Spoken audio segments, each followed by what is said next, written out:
Скульптура искусствонун эң байыркы түрү болгондуктан көркөм өнөрдө өзгөчө орунду ээлеп турат. Ушундай улуу өнөрдүн ээси скульптор Марлен Бакачиевдин өнөрканасына баш бактык. Жансыз нерсеге жан киргизген айкелчи бул өнөргө кантип кызыгып калганын жана анын күнгөй тескейин айтып берди. Мен бул кесипти баягы 3 жашымдан баштадым. Ата энем айтчу эле сага ушу тайнеңе берилген деп. Анткени тайнем ушу ууз чебер болчу экен. Баягы элде жок оймолорду шырдактарга салып, ошондо туш кийиздерди жасачу экен. Ата энем совхоздо иштегенден, баягы госслужащий болуп, мамлекеттик кызматкер болчу. Ошол кезде кошо жанын алып жүрчү, садиктен тышкары. Анан ручка берип койгондо, карандаш берип койгондо мен дубалды баягы постоянно алып мени карабайт да. Анан мен чуркап кетип дубалдар, контордун дубалдарынын баарына сүрөт тартып берчү экем. Анан ошол апам айтчу эле, сен токтот тартып бербей, биз тил угуп атабыз, директор урушуп атат, артыңан тазалап жүрөбүз деп. Анан толтура альбом, дүкөндөрдөн альбом алып келип койчу, фломастер, карандаш, анан алып келип, анан ошо менен мен баягы кичинекей кезде баягы Советтер Союзунун мультфильмдерин көрүп, ошондо персонаждарды тартып отура берчүмүн. Анан 94-жылы баягы уже Союз тарап, уже баягы ата энем Бишкекке айылда үйдү сатып, Бишкекке көчүп келдик. Бишкекке көчүп келгенде дагы жөнөкөй мектепке тапшырбай, ата энемдер баягы ошо ыраазычылыгымды айтам дагы эле. Баягы Көркөм сүрөт академиясы деген элден угуп, анан Көркөм сүрөт академиясынын алдында школа-интернат деген бар экен. Ошо школа-интернатка, мектеп-интернатка мен тапшырдым. Аякта окуп, бүтүп, анан Көркөм сүрөт академиясына станковая скульптура деген факультетке тапшырып, аякта 5 жыл окудум. Андан кийин Көркөм сүрөт академиясын бүтүп, 2003-жылы бүтүп, аспирантурасына тапшырдым. Аякта 3 жыл окуп, параллельно мен ички аскерлерге 13 жыл иштедим. Өзүнчө иштегениме мен 20 жылдан ашты. Эң алгачкы жумушум, чоң жумушум, монументалдык жумушум десем, Талас областында Чат базар айылындагы Бүргө батырдын айкели болду. Атчан 5,5 метр, постамент менен 11 метр. Ошол чоң ишим болду. Андан кийин уже ал иш жасагандан кийин уже Сабыр Жомобек деген травматолог кайрылып, Саткей батыр жасап бересиңби деп, Курсайкеске чоң 6 метровый Саткей батырдын эстелигин койдум. Андан уже Атырау деген шаарга барып, Мурат Мөңкө уулунун эстелигин коюп келдим. Дагы ушундай атактуу, белгилүү инсандардын көп эстелигин жасадым. Жалпы эмгегим 1000ге жакындап калды го. Баягы чоң монументалдык жумуштарым бир 200дөй ашыктай бар. Калганы ошо кичирээк мондай портреттерден эле 300-400дөй бар. Анан беркиндей декоративный скульптура айкелдердин баарын кошкондо жалпы ошо 1000ге жакындай болуп калды го ошо.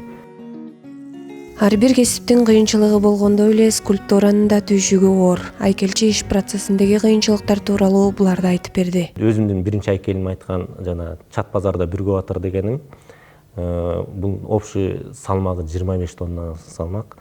Ошол баягы кыйынчылыгы эме болду. Бияктан жүктөгөндө краныбыз көтөрө албай, 3-4 кран алып келебиз, улам бирөөсү келип көтөрө албайт, веси оор болгон үчүн. Анан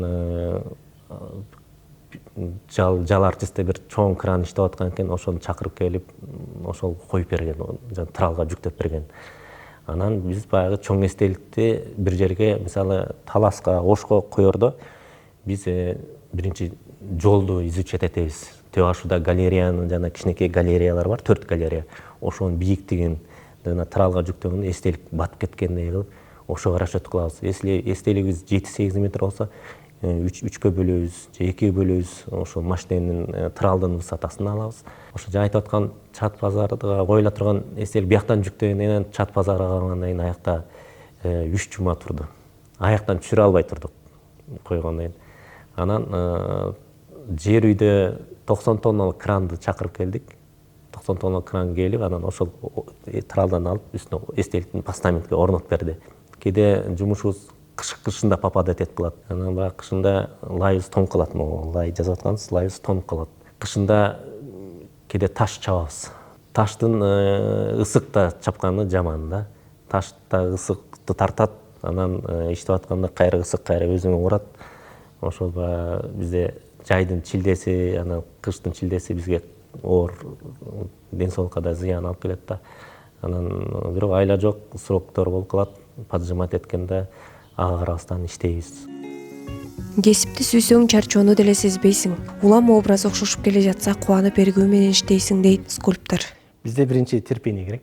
Анан баягы ошо кесипти сүйүш керек. Мен мисалы иштеп атканда чарчабайм. Наоборот эс алам. Ошондончу баягы улам жазып атканда мисалы кебетеси пайда болуп атса, өңү чыгып келатса, сүйүнүп кайра иштей бересиң да. Ошо. Ар бир эмгекти жасаардан мурун ал тууралуу сөзсүз маалымат чогултабыз. Антпесе ал адамдын образын ачып бере албайбыз дейт скульптор.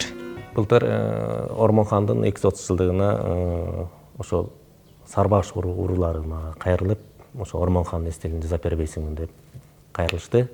Ошол арасында санжырачылар да келди. Санжырачылар анан Ормонхан жөнүндө отуруп алып бүт өмүр баянын уктум. Эмне болгонун, бою кандай болгонун, баягы келбети кандай болгон, образы, чтобы баягы биз эстелик жасаарда мурун образын изучать этебиз. Кандай эмне болгон киши, мүнөзү кандай эле, бою, тулку бою кандай эле. Анан баягы санжырачылар элден баягы собирательный образы менен биз ошол бир 2-3 вариант жасайбыз. 2-3 вариант жазганда анан ошол эле санжырачылар келет, эметет, анан баягы ошо 2-3 варианттан бирөөсүнө токтолуп, анан ошондон чоңойтуп баштайбыз. Азыр биз мисалы эстелик койсок, астына жана жаңы QR-код деген чыгып атпайбы, заманбап. Ошого эстеликтин астына чаптап кетип атабыз. Мисалы бул бир баланча инсан койсок, анын QR-код менен бул тарыхый, полный тарыхый жазылат. Ким болгон, анан 3 тилде, англис тилде, орус тилде, ошондой азыр жакшы болуп атат. Жөнөкөй эле баягы коюп койгон инсан эмес. Артында историясы, тарыхый маалымат менен алдында жанагындай жазып кетип атабыз. Азыркы тапта Баткенде курман болгон жоокердин айкелин жасап жатам деген скульптор иш процессин кыскача түшүндүрө кетти. Чоң Алай районуна Гүлчө деген айылга ушул Баткен окуясында курман болгон Мухтарбек деген жоокерге парктын атын бериптир. Ошо парктын ичине ушул жоокердин образынан иштеп атам. Мындай айкел жасаардан мурда биз темирден каркас жасайбыз. Темир каркас жасайбыз. Каркастын эмесинен анан жыгач ороп, жыгачтын анан жыгач бүткөндөн украинский глина деп коет, скульптуралык глина. Бул менен баягы баарын келбетин келтиргенден кийинки этапка өтөбүз. Буюрса бул бүткөндөн кийин муну уже гипстен калып чыгарабыз. Мисалы, мына мондай кылып туруп калып чыгат. Экиге бөлөбүз, 3кө бөлөбүз, калып чыгат дагы. Кайра ушул калыптарды кошобуз дагы. Ичине жанагындай мен айткан материалды куябыз. Твердый материал деп коет. Ошону куйгандан кийин кайра калыпты ажыратабыз. Ажыраткандан кийин мондай кылып уже куюлуп даяр болуп калат. Грунтовка беребиз, анан жана бронза, жездин өңүн беребиз. Ушинтип процесс ушундай.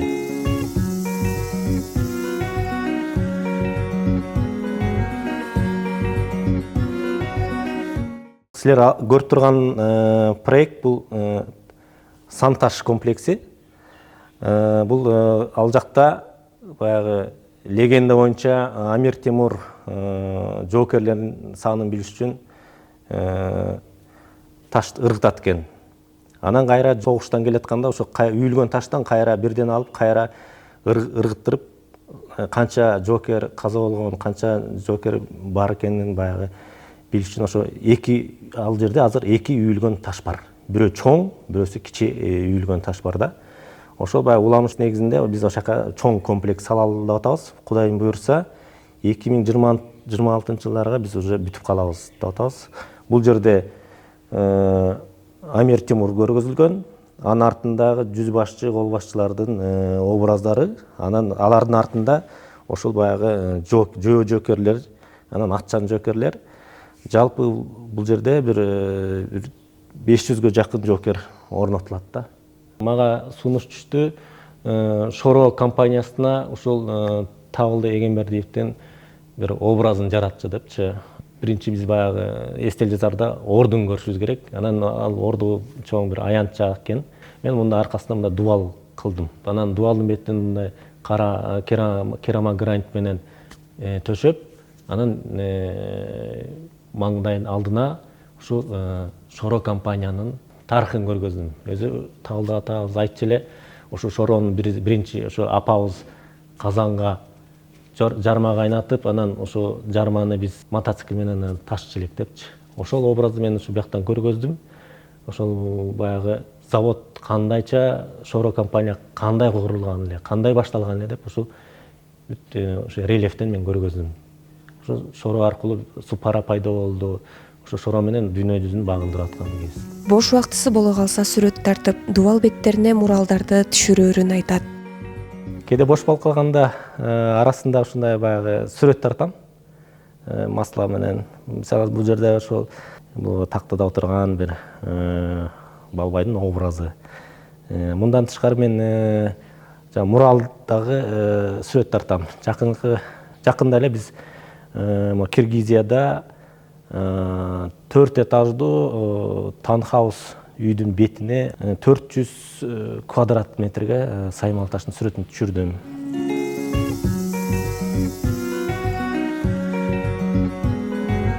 Күнү түнү тынбай тер төгүп иштеп, жараткан эмгегибизди эл баалап, алкоосун айтканда мээнетибиз кайткандай болот дейт Марлен Бакачиев. Жанагы айтып кеткендей, ар бир иш башталганда нолдон баштаганда кичинекей моделден, эскизден баштап, рабочий модельден баштап, анан могу уже заказчик талап кылган размерде уже жасалган кези, ар бир чоң жумуш бүткөнгө чейин канча деген тажрыйба, эмгек, убара, убакыт талап кылат. Бирок кийин ушунун баары койгондон кийин, бүткөндөн кийин элдер келип батасын берип, эметип, ыраазычылыгын айтканда, ушу биз бекер ушу эмгегибиз талаа кетпептир деп биз ошондон рахат алабыз.